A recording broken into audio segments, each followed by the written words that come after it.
o homem dos pecados.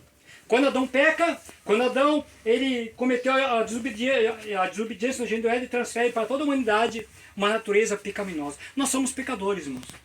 Nós não somos pecadores porque nós pecamos. Nós pecamos porque nós somos pecadores. O pecado nos leva a desobedecer a Deus. Mas Deus, no seu infinito amor, irmão Valdemar, Deus querendo nos aproximar a Ele novamente. O que Deus faz? Deus envia o seu próprio Filho aqui à Terra. Só que para nos salvar teria um preço muito caro, muito alto. Qual é o preço que era? A morte de um justo. A morte de uma pessoa que não tivesse pecado. Então Jesus veio com a missão, Jesus ele vive uma vida aqui na Terra. Jesus não cometeu pecado. Jesus foi o único homem que andou na Terra. Viveu uma vida santa, uma vida sem pecado. Porque Jesus não podia pecar. Para que ele se oferecesse como sacrifício para a nossa salvação, ele teria que viver uma vida aqui na Terra sem pecado. E Jesus, ele viveu aqui na Terra, foi tentado em todas as áreas da sua vida. Tudo que você possa pensar, Jesus foi tentado. Lá no deserto, quando Jesus pode ter jejuado 40 dias e 40 noites, Satanás tenta Jesus em 3 áreas. Satanás tenta Jesus na concupiscência dos olhos, na soberba da vida e na concupiscência da carne. Então, Jesus foi tentado em todas as áreas da sua vida. Só que Jesus ele resistiu à tentação e não pecou. Para que o seu sacrifício fosse completo, fosse perfeito, ele teria que viver uma vida sem pecado. Então, Jesus ele viveu na terra, não cometeu pecado. E chegou o dia em que Jesus teria que pagar o preço. Qual era o preço? A sua morte. A morte de Jesus foi a morte sacrificial. Ou seja, Jesus se entregou à morte por amor a nós. A Bíblia não diz que o salário do pecado é a morte. Jesus tinha pecado, irmã? Não. Então a morte não podia tocar em Jesus. A morte não podia tocar em Cristo. Porque Jesus não tinha pecado. Se o salário do pecado é a morte, logo Jesus não tinha. A morte não podia tocar em Jesus. Jesus não podia morrer. Jesus estava lá na cruz. Quando prenderam Jesus, crucificaram Jesus, Jesus estava lá na cruz. Quando Jesus está na cruz, havia na cruz, no pé da cruz, um vaso com vinagre. E havia uma profecia, irmão, na Bíblia Sagrada, a respeito de Jesus. Última profecia para se cumprir. Qual é a profecia? Na minha sede, deram de beber vinagre. Jesus disse, tenho sede! E um soldado corre lá, pega uma esponja e bebe naquele vinagre, coloca na ponta da lança, leva até a boca de Jesus. Quando toca na boca de Jesus, o vinagre, Jesus gospe o vinagre. Se cumpriu a última profecia.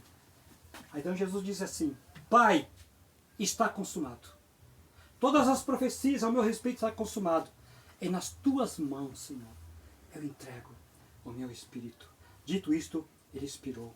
A morte não podia tocar em Jesus. Então Jesus se entrega à morte. Olha a morte, não pode me tocar. Eu vou te dar uma ajuda, eu vou te ajudar, eu vou me entregar a ti. E Jesus se entrega à morte.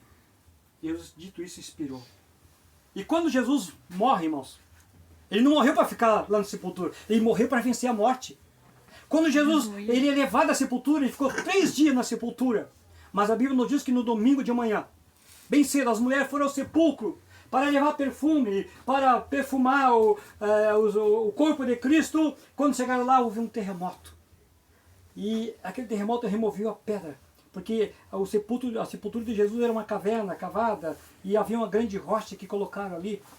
E aquele terremoto removeu a pedra. E apareceu 2 anjos vestidos de branco e disseram para a mulher, por que vós buscais entre os mortos aquele que está vivo? Ele não está mais aqui, ele já ressuscitou. Aleluia. Ele está indo diante dos discípulos, diga a eles que está indo diante dos discípulos. Os discípulos estavam em uma casa fechada, com medo do soldado. De repente Jesus atravessa a parede e diz aos discípulos, paz seja convosco, que todo o poder é me dado, tanto no céu e quanto na terra. E eis que eu estou convosco todos os dias, até a consumação do século. Jesus, ele se entregou à morte, para vencer a morte. Para que através da sua vitória, eu e você, tivesse também poder, autoridade sobre a morte, sobre o inferno. Hoje a morte, irmãos, não pode tocar o crente. Porque existe 3 tipos de morte. Eu quero explicar uma coisa para os irmãos, para que os irmãos entendam. Existe A Bíblia, quando fala em morte, a Bíblia fala em 3 tipos de morte. A morte física, a morte espiritual e a morte eterna. A morte física é quando a nossa alma ela se desprende desse corpo. E nós olhamos para um caixão ali, apenas um corpo sem alma. Isso chama-se morte física. Mas a alma, ela subsiste após a morte. Após a morte, irmãos, existem 2 caminhos. O caminho que leva à condenação e o caminho que leva à salvação. O crente, quando ele aceita Cristo como Senhor e Salvador da sua vida, da sua alma, após a morte, a Bíblia diz que o último inimigo a ser vencido é a morte. O crente, quando ele morre, quando entrega a sua vida para Jesus, após a sua morte, ele vence a morte. Através de Cristo, a sua alma, ela vai para um lugar onde Deus tem preparado. Jesus disse: eu sou o caminho, a verdade e a vida, e ninguém veio ao Pai a não ser por mim. Então, após a morte de um crente, o crente vai direto para os braços do Pai. Deus deu para nós uma alma, e essa alma nossa subsiste após a morte. Então, Jesus ele veio para salvar o homem. O homem, ele tem 2 escolhas a tomar, 2 caminhos a seguir. Esse caminho nós decidimos aqui na terra. Jesus deixou para nós a salvação. A salvação, ela está à nossa disposição. A salvação está ao nosso alcance. O homem só pode aceitar Cristo aqui quanto ele tem vida, aqui na terra. Depois que morreu, não tem mais salvação, pois não tem mais jeito. É que o texto que eu li aqui, o homem está destinado a morrer uma só vez. Depois disso vem o juízo. Para quem não entregar a vida para Jesus. Para quem não aceita Jesus Cristo como Senhor e Salvador, só resta o juízo de Deus sobre aquela pessoa. Mas para nós a Bíblia nos diz, Romanos capítulo 8, versículo 1, nenhuma condenação há para aqueles que estão em Cristo Jesus.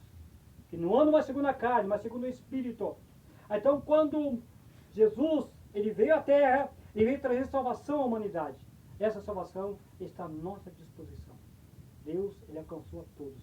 Hoje o homem só vai para o inferno, porque ele escolheu ir para lá. Não é Deus que coloca o homem no inferno. Deus ele quer tirar o homem de lá. O homem já nasce caminhando para lá. E Deus quer mudar essa situação. Tudo que o homem tem que fazer é aceitar Jesus. Abrir o coração para Jesus. Porque Jesus Cristo é o nosso Salvador. Jesus veio nos salvar. Nos salvar do quê? Qual é o perigo que nós estávamos correndo que ele veio nos salvar? Do inferno. O inferno é um lugar eterno, de tormento eterno, de sofrimento eterno, para toda a eternidade. Mas Deus preparou para nós um lugar, irmão, maravilhoso. Um lugar onde nós vamos ter uma eternidade de gozo, de paz e alegria. Um lugar onde só felicidade, onde não há dor. A Bíblia nos diz em Apocalipse capítulo 21. João, quando ele vê a santa cidade, onde nós vamos morar, os salvos vão morar, João diz: eu vi a nova cidade, a santa Jerusalém. Eu vi a voz que dizia: eis aí o tabernáculo de Deus para com os homens. E Deus estará com eles, será seu Deus, e serão seus filhos de Deus. E ali não haverá mais morte, não haverá mais sofrimento, não haverá mais tristeza, não haverá mais enfermidade, porque todas essas coisas são passadas. Aleluia. E Deus, né, preparou tudo isso para nós, através de Cristo Jesus. Então tudo que nós sempre fazemos é somente abrir o coração para Jesus. É somente nós aceitar Jesus Cristo como Senhor, Salvador na nossa vida. Aqui na terra, nós tomamos a decisão. O homem está destinado a morrer uma só vez. Vem depois disso o juízo. Então aqui nós escolhemos onde nós queremos passar a eternidade. O homem só vai para o inferno agora se ele quiser. Porque Deus proveu uma salvação através de Jesus. Jesus é o nosso Salvador. Jesus veio para nos restaurar. Vamos ficar de pé, irmãos?